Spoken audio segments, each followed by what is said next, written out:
सोनू अब हमारा और महुआ का बेटा है, आपका पोता। और जो सारी जायदाद आपने हमारे नाम की थी वो हमने सारी सोनू के नाम कर दी है।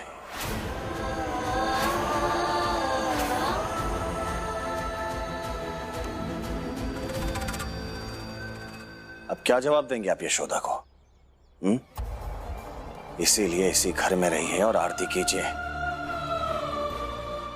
और अपनी इस कुर्सी पर बैठकर इसी घर की चाय पीजिए।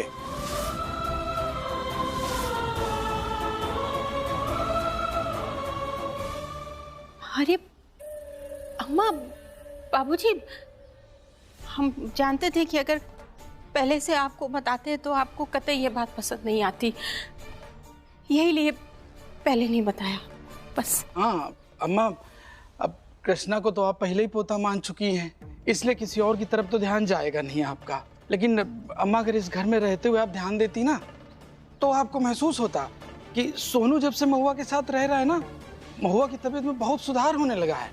हाँ, महुआ के कारण ही हमने सोनू को गोद लेने का फैसला लिया है। पहले इसलिए नहीं बताया कि कोई नौटंकी या चिक-चिक नहीं चाहते थे, इसलिए छुपाया। लेकिन अब आप लोगों को हमारा यह फैसला सही लगे गलत लगे, हमें फर्क नहीं पड़ता।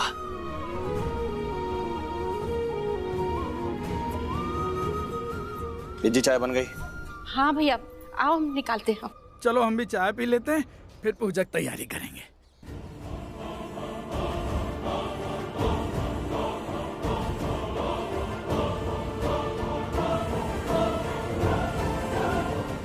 अरविंद, तुम ये ठीक नहीं कर रहे हो।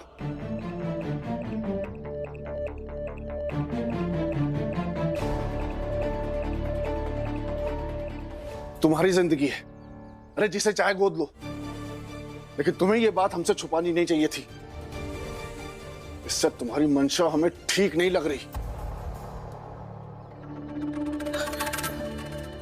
कैसी बात कर रहे हैं आप बाबूजी? हैं? अब इसमें मंशा वाली बात कहां से आ गई? कामिनी, अम्मा, अम्मा, बाप बेटे बात कर रहे हैं ना तो अपना मुंह बंद करके चुपचाप सुनो। अम्मा आपने जिज्जी को थप्पड़ क्यों मारा? अरविंद, तुम्हारी जिज्जी बाद में, पहले हमारी बेटी है और हम इसे इसकी गलती पर एक क्या 10 थप्पड़ भी मार सकते हैं। चलो हमारे साथ। दामाद जी, ये माँ बेटी के बीच का मामला है, आप मत पढ़िए, बैठिए आराम से।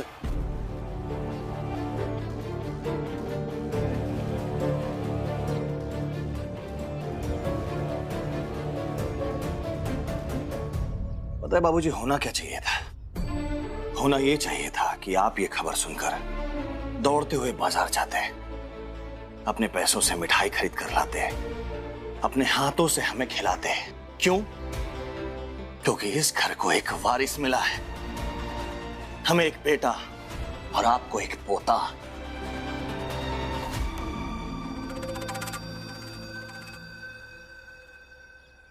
लेकिन नहीं, मिठाई तो दूर की बात है, आपके मुंह से 2 मीठे बोल तक नहीं फूटे। खैर, हमारी बदकिस्मती है कि हमारा ये फैसला भी ना आपको पसंद आया ना अम्मा को। कोई बात नहीं, होना तो बहुत कुछ चाहिए था अरविंद। होना तो ये भी चाहिए था कि तुम्हारे बाप ने जो जायदाद तुम्हारे नाम की है उसका मान रखना चाहिए था। सोनू को गोद लेने से पहले हमसे पूछना चाहिए था। अब इस घर के पुराने रिश्तों का जोड़ घटाना करके नए रिश्तों को कानून में बांधने से पहले हमें बताना चाहिए था। वैसे तो बहुत कुछ होना चाहिए था अरविंद। तुम्हारी बुद्धि कोई समझे या ना समझे, लेकिन हम बहुत अच्छे से समझते हैं। ये सोनू को गोद लेना किसी रिश्ते की शुरुआत नहीं, बल्कि तुम्हारा कोई नया षड्यंत्र है। सही सही बताओ हमें, बताओ क्या नाटक कर रही हो तुम? बोलो कामिनी। हाथ छोड़ो अम्मा हमारा। पहले तुम सारा सच हमें बताओ। बताओ कामिनी, और सारा सच हम तुम्हारे ही मुंह से सुनेंगे, ताकि हमें भी तो पता चले कि हमारे बच्चे आपस में मिलकर हमारी ही पीठ पीछे कौन से खेल खेल रहे हैं। हाथ छोड़ो अम्मा हमारा, हमें दर्द हो रहा है। तुम सच सच बता दो, हम हाथ छोड़ देंगे। हाथ छोड़ो अम्मा। सच सुनना चाहती हो तो आज तुम कामिनी के मुंह से सच सुनो। इस घर ने आज तक हमारे मन मुताबिक कोई काम नहीं किया। अरे यहाँ तक हम जिससे प्यार करते थे, शादी करना चाहते थे, वो तक नहीं होने दी तुम लोगों ने। अरे मुंह पहन लिया। सच सुनना चाहती थी ना, तो हमारी तरफ देखो। कामिनी,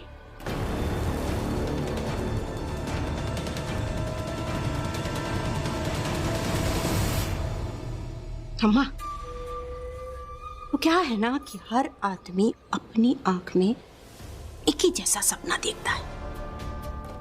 जैसे पहले आस्था, नूपुर और अब तुम कृष्णा के लिए अपनी आंखों में सपने पाल रही हो ना, बिल्कुल उसी तरीके से हमने अपनी आंखों में अपने सोनू के लिए सपने पाले।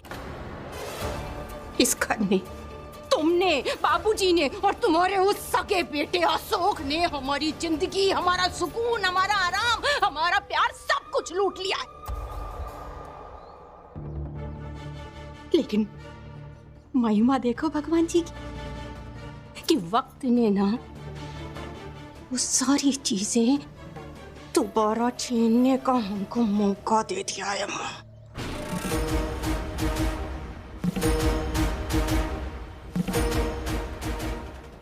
तो बस हम उसी का फायदा उठा रहे हैं माँ। एक बात तय है, अपनी ना सही अम्मा, लेकिन हम अपने सोनू की जिंदगी जरूर संवार देंगे। याद रखना हमारी बात। कामिनी, और तुम्हें क्या लगता है कि इस सारे षड्यंत्र में तुम सफल हो जाओगी? अम्मा, इसे षड्यंत्र नहीं बोलते, इसे बोलते हैं लड़ाई, हक की लड़ाई। जो तुम्हारी सगी बहू यशोदा कृष्णा के हक की लड़ाई लड़ रही है ना, बस सेम टू सेम वही हक की लड़ाई हम अपने बेटे सोनू के लिए लड़ रहे हैं, समझी? एक बात हमारी गांठ बांध लो तुम, सोनू का इस घर पर ना कोई हक था और ना कभी होगा। तो फिर किसका हक है माँ? उस नाजायज कृष्णा का, तुम्हारे बेटे अशोक के, वो नाजायज बेटे कृष्णा का, जिसके कारण आज हम सब लोग इस तरीके की जिंदगी बिताने के लिए मजबूर हो गए।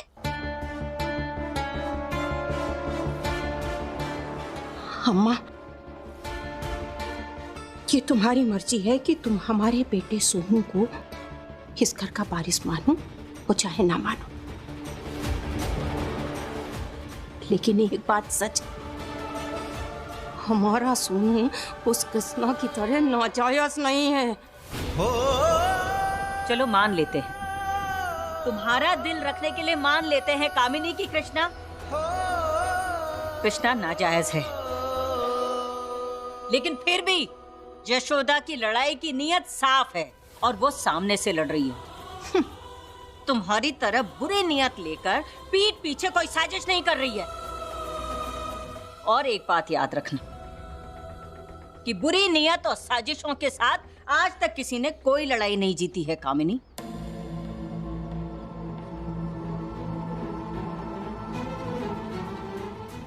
ये लड़ाई हम जीतेंगे।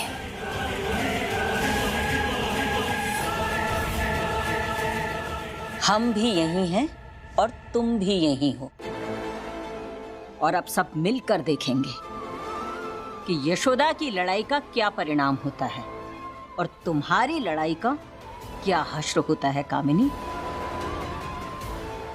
और एक बात याद रखना कामिनी, कि तुम्हारे अम्मा बाबूजी बुढ़े जरूर हो गए हैं, लेकिन मरे नहीं हैं।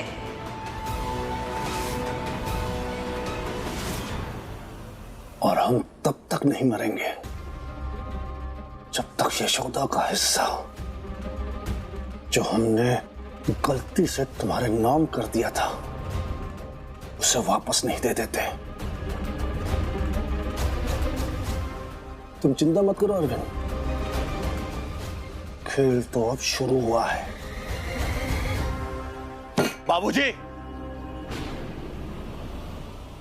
एक आखिरी सलाह दे रहे हैं। इस घर को खेल का मैदान मत बनाइए। हमने नहीं, तुमने बनाया है। हमारे घर को खेल का मैदान तुमने बनाया। अरे सोनू को तुमने अपना बेटा मान लिया, ये तुम्हारा फैसला था।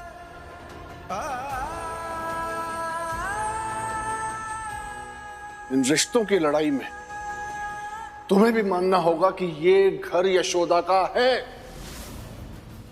इस घर में अशोक और यशोदा का हिस्सा है।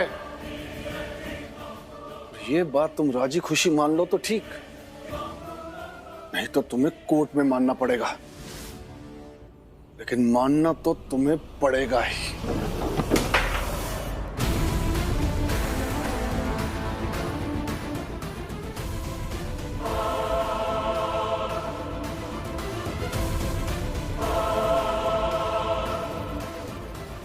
चलिए ना, पूजा की तैयारी करते हैं।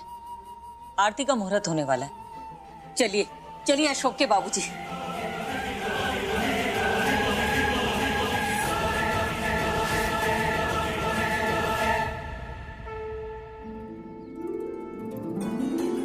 गणपति बप्पा मोरया, मंगल मूर्ति मोरया।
बोलिए गणपति महाराज की। है ना, भगवान का मंगलमय आशीर्वाद मिल गया। अब चलो बाहर चल के नारियल फोड़ के दुकान का उद्घाटन करते हैं। हाँ कृष्णा बेटा नारियल ले ले। अच्छा चलो।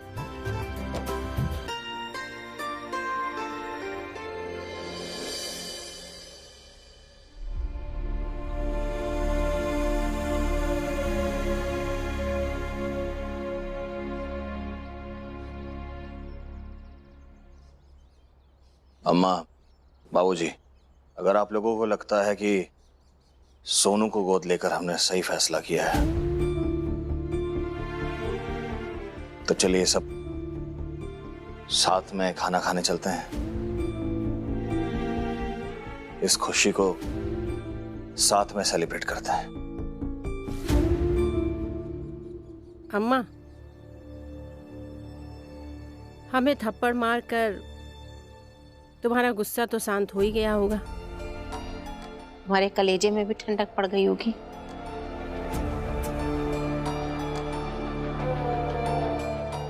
तब फिर भैया की बात मान लो ना। अब बाबूजी, अब देखिए, अब आपको उतना अच्छा तो लग नहीं रहा होगा। अब ऐसा खराब मन लेके क्या जाएंगे किसी की चाय की दुकान का उद्घाटन करने। चलिए ना, हम लोग के साथ खाने पे चलते हैं ना।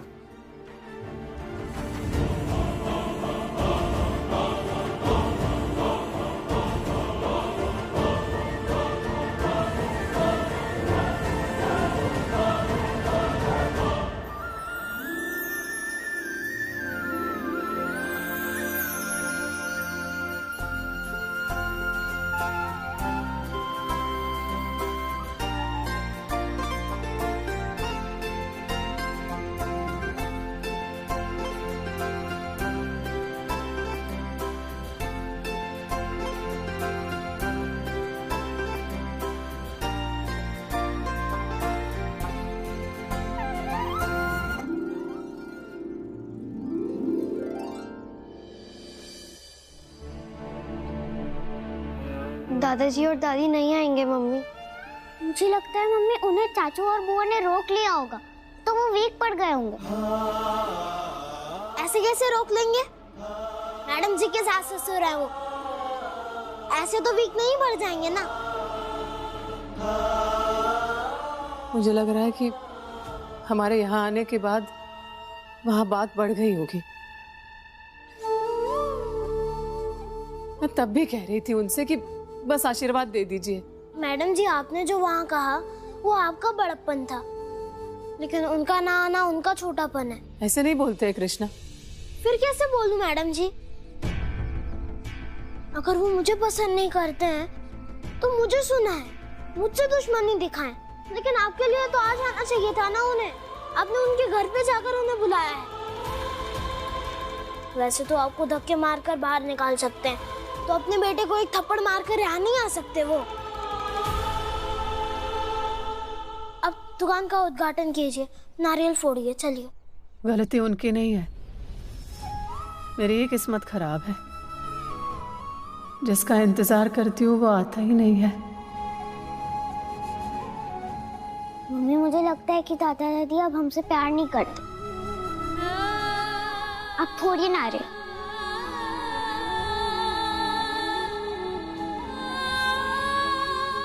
चलो बहना, रुको बहू।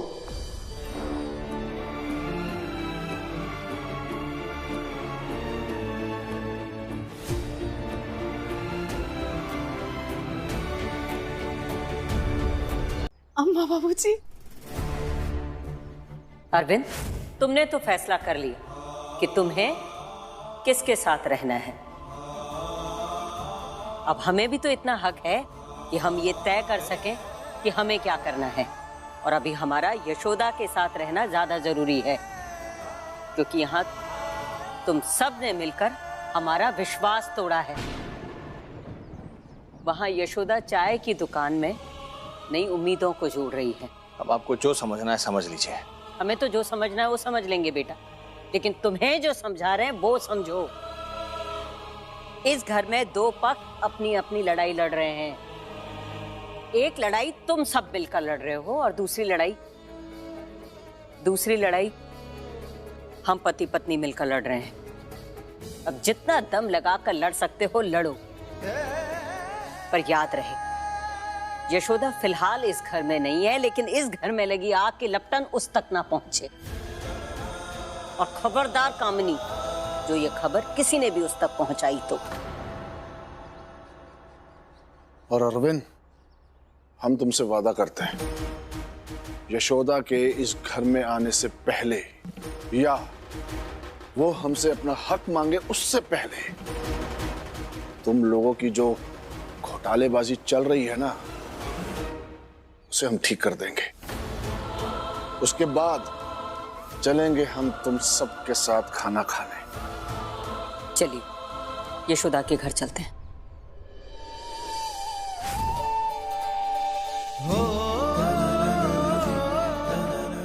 हमारी बहू जिंदगी की नई शुरुआत करने जा रही है, तो हम आशीर्वाद देने कैसे नहीं आते। और नूपुर बेटा, दादा दादी तुम सब बच्चों से बहुत प्यार करते हैं।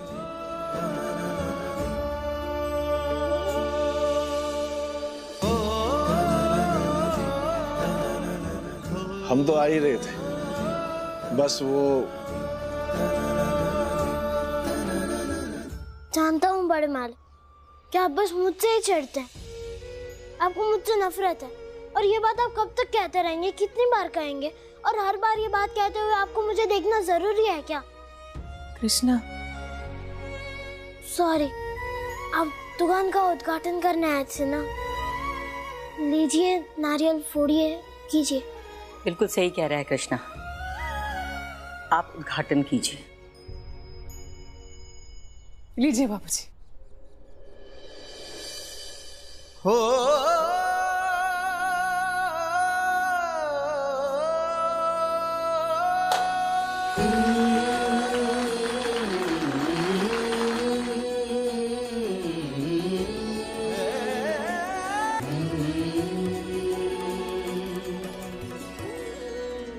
वो कृष्णा ने जिद की बाबूजी, मेरी वकालत की पढ़ाई आधी छूट गई है ना।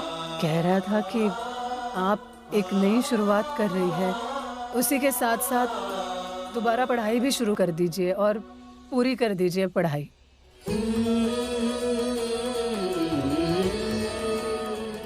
बिल्कुल सही किया कृष्णा ने।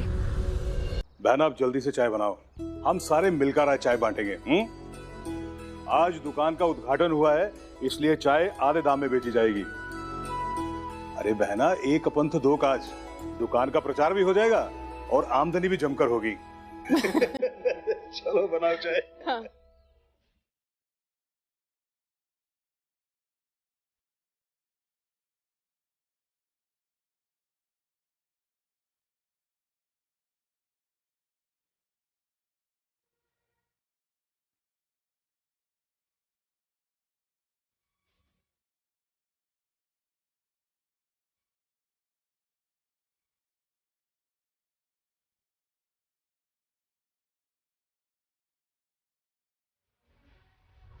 मालती,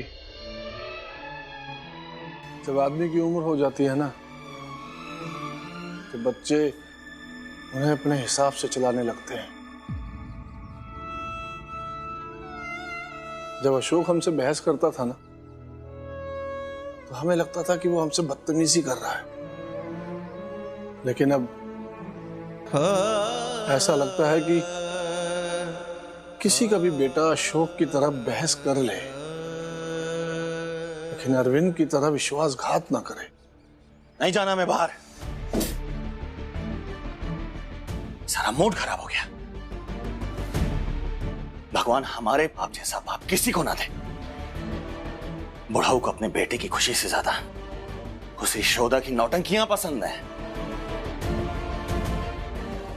हमारा तो खून खौल रहा है, समझ में नहीं आ रहा क्या करें। देखो भैया, जितना खून खौलाना था ना, तुम खौला चुके, ठीक है? अब समय समझने का नहीं है, समय है बाबूजी को समझाने का, और वो भी कायदे से। भैया, तुम्हें याद है जब अपने दादाजी जिंदा थे,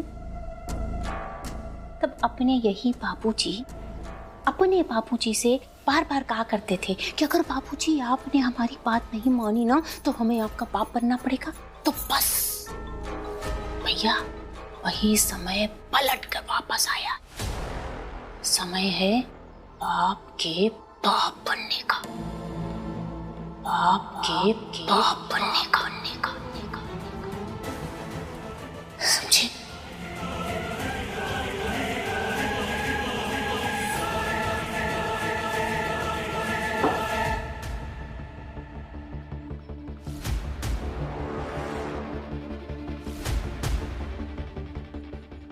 अब तुम अपने बाप को समझाओगे उसका काम?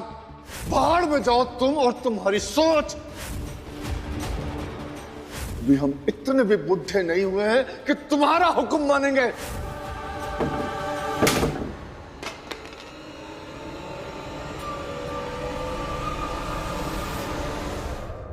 अब बाप के बाप भी बनेंगे।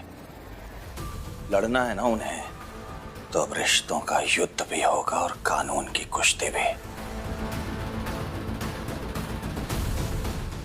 चाय की दुकान खोली ना यशोदा ने, लेकिन रिश्तों को हम उबालेंगे।